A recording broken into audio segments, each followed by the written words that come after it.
So I'd like to review an art book that I got very recently, and I've read from cover to cover. It's called Painting Portraits and Figures in Watercolor by Whyte, and she's actually a very, very good watercolor realism painter. And this is rare, especially to see somebody do a book if they're a watercolor realism painter, because it's really hard to do realism in watercolor in comparison to oil and acrylic, where things layer better and dry so that they don't keep smudging and coming up. And so let me show you just as a quick flip through that you can see a lot of her paintings in here. So if you buy this book, then you can see throughout the chapter different paintings that she has, and you can see just how real they look. Some of them look like photographs, and it's beautiful work. She does beautiful work. The only problem I have, and it's actually a deal breaker for me for this book, is that there's no detail to actually achieve the look that she has. So if you were a painter that was beginning or intermediate and really wanted to understand how she got to this point, maybe if you were at the more advanced end of the spectrum, you can understand maybe how she got to try to guess how she made her paintings like this by layering and color schemes and other choices like that. But she's actually not very generous when it comes to the step-by-step illustration of any of these paintings. So for example, she actually has I can just choose any example because she does the same thing for every example, is if she's evaluating values in composition.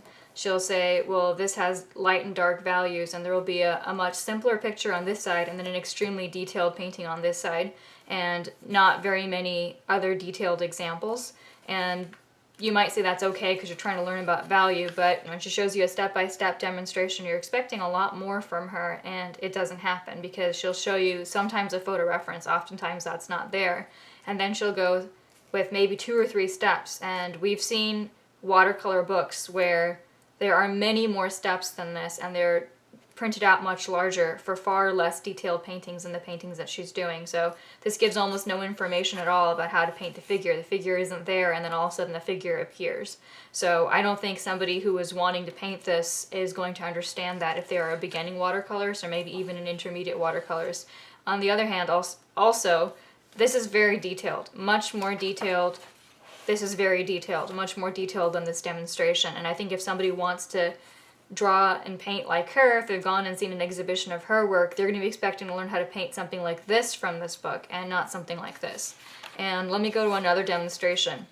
But here's an example of another really detailed painting, and again, we don't learn how to draw any of these detailed paintings. They're all in here, but there's no step-by-step. So here's, I think, probably one of the more detailed ones, and even this one really falls short. So she does a demonstration called Luna of this young woman here, and she shows you the value sketch, a thumbnail sketch, which is nice, but then after that she sort of just goes straight to having the background there and straight to having most of the face there after just a quick initial wash. And really in this era of YouTube videos and Amazon videos where you want to see everything step by step, or when you're buying a book by somebody who paints in so much detail, really hurrying from nothing on the canvas to the whole face done is not going to make somebody happy. I felt cheated, actually, so I don't think that this person was generous in how she showed her technique.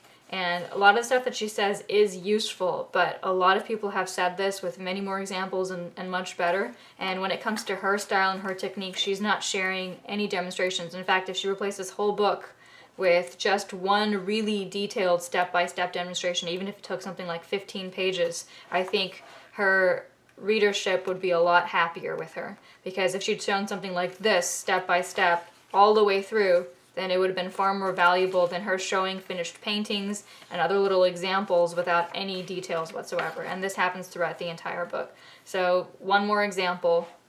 She's doing this little girl with a rooster, and it's a beautiful detailed painting. And again, we see the photographs are really small, and then we see sort of the whole painting just sort of appears by the second picture already. Or the hardest parts, the face, the arms, everything is there. She talks to you about using softening edges or masking and stuff, and nobody cares about that. You can learn about that in much easier books. If you're buying this book to learn this, then you're going to be even more confused anyway because her techniques are so advanced. What you want to learn from her is how to draw this face or that rooster or her arms and her skin tone and that glowing skin, and you don't learn that ever in the entire book, but step by step. So she'll tell you the colors and she'll tell you that she's doing that, but she'll never actually show you how to do it step by step.